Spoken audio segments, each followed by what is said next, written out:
Salut, comment vous allez aujourd'hui? J'espère que vous allez bien. Moi, je me porte à merveille. Alors aujourd'hui, on se retrouve avec un nouveau tuto. Je partage avec vous comment est-ce que réaliser une crème lavande maison. Alors, c'est quelque chose de très simple. Regardez la texture d'abord que nous obtenons. Après avoir réalisé le gel, plutôt la crème lavande, pardon. Et après avoir laissé poser quelques instants, quelques heures, on va observer que la texture de la crème, elle va changer. Vous voyez, la crème ici, elle a un aspect nuageux, elle est très très blanche. Donc après avoir laissé quelques heures, la crème elle va changer de texture. Vous voyez là, elle est un peu plus lisse, elle n'est plus crémeuse, elle n'est plus très nuageuse. Et cette texture-ci là, c'est vraiment celle que je recherche. Là, j'étais totalement satisfaite de ce que j'ai eu, car il était la texture recherchée et la texture souhaitée. Alors, sans plus tarder, on va passer à la réalisation de cette petite merveille. Je vous assure, cette crème lavande, corps et visage, elle est tout simplement adéquate.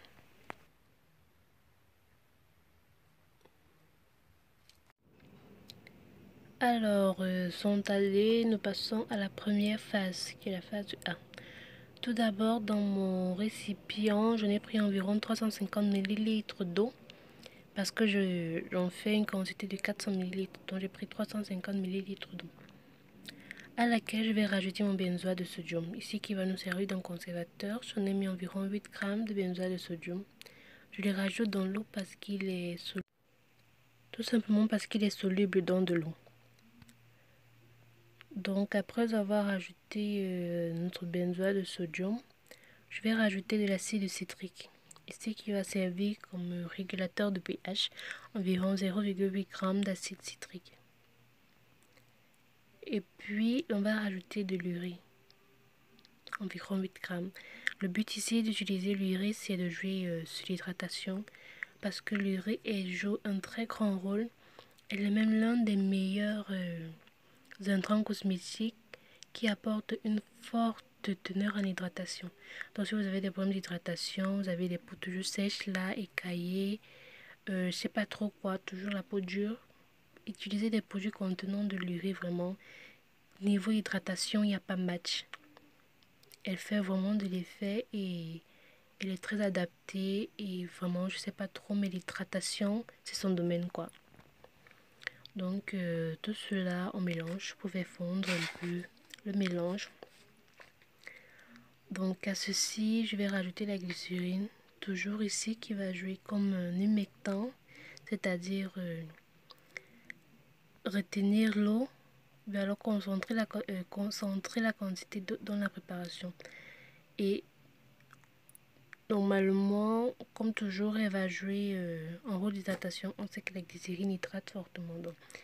Mais le point que je voudrais soulever ici avec la glycérine, c'est qu'il faudrait respecter les quantités de glycérine données. Parce que la glycérine, quand utilisée à des grandes proportions, au lieu d'hydrater la peau, elle déshydrate plutôt. Donc, s'il vous plaît, respectez les quantités données. Donc, une fois de plus, on mélange. Question de bien homogénéiser tout.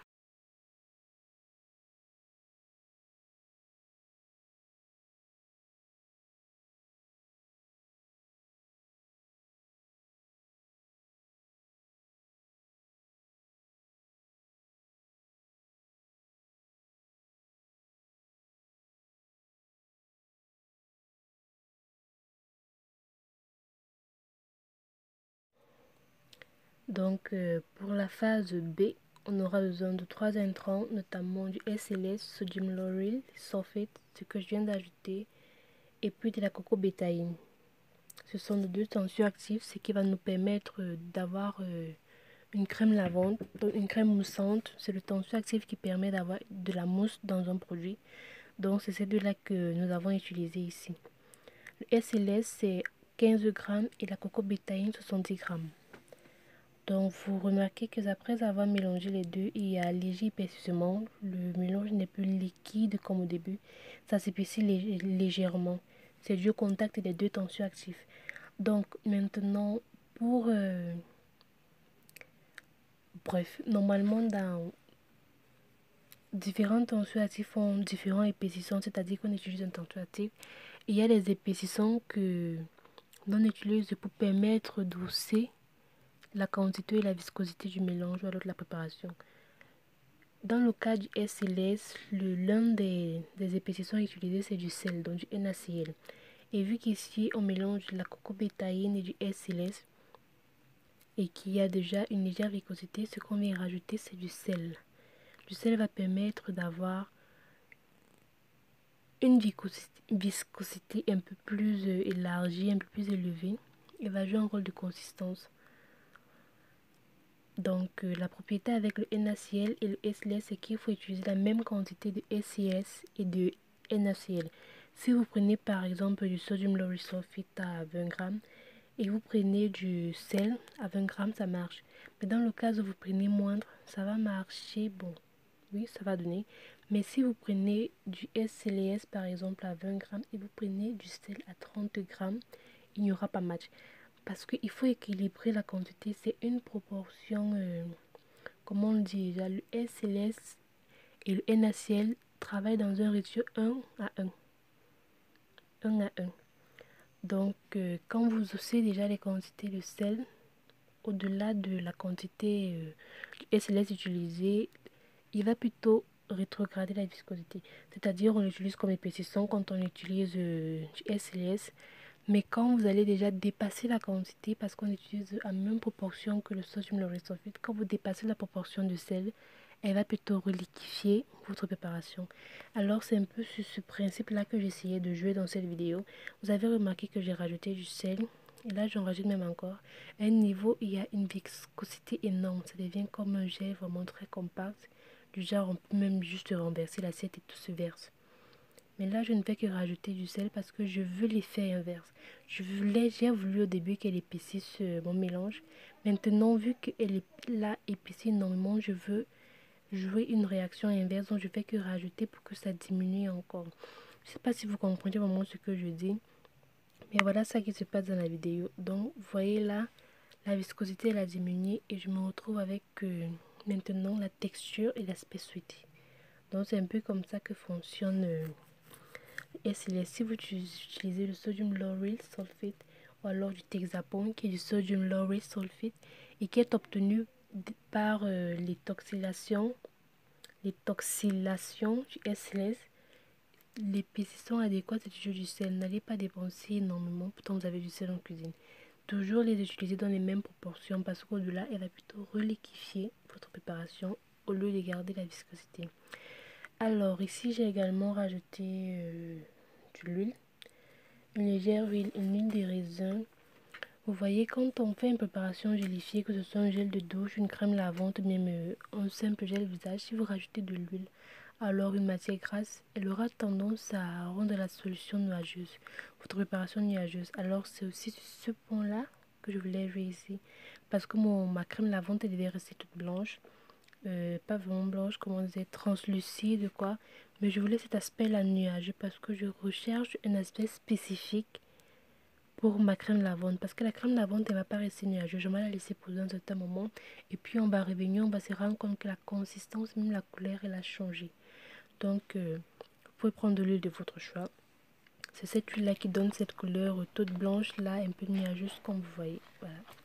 Donc pour l'huile des raisins généralité. Donc pour la phase C, elle consiste juste à l'ajout de nos extraits. J'ai pris des extraits d'orange et de citron. Donc après avoir fini la réalisation, on laisse poser cela que j'ai rajouté une vingtaine de minutes. Et vous voyez là, la texture elle est encore légèrement, très légèrement épaissie. Et cette consistance là que je voulais, je l'ai obtenue. Donc voilà, c'est joli. Je sais pas si vous remarquez, mais la crème elle commence à légèrement s'éclaircir, n'est plus tellement nuageuse, elle devient déjà crémeuse. Je sais pas trop si crémeuse est vraiment le mot adéquat, mais vous voyez, c'est comme s'il y a des légères bulles d'air, en nombreuse quantité à l'intérieur de la crème. Ça montre que c'est déjà en train de vouloir s'éclaircir encore plus. Bref, elle sera plus tellement nuageuse après. Donc ceci étant, on va passer à l'emballage. Je sais pas si on dit trop l'embouteillage, l'emballage, bref, je sais pas trop. problème foncé, language barrier, on va le mettre dans un conteneur adéquat de toutes les façons. Donc voilà mon gel, ma crème lavande, pardon. Là voilà, elle est prête.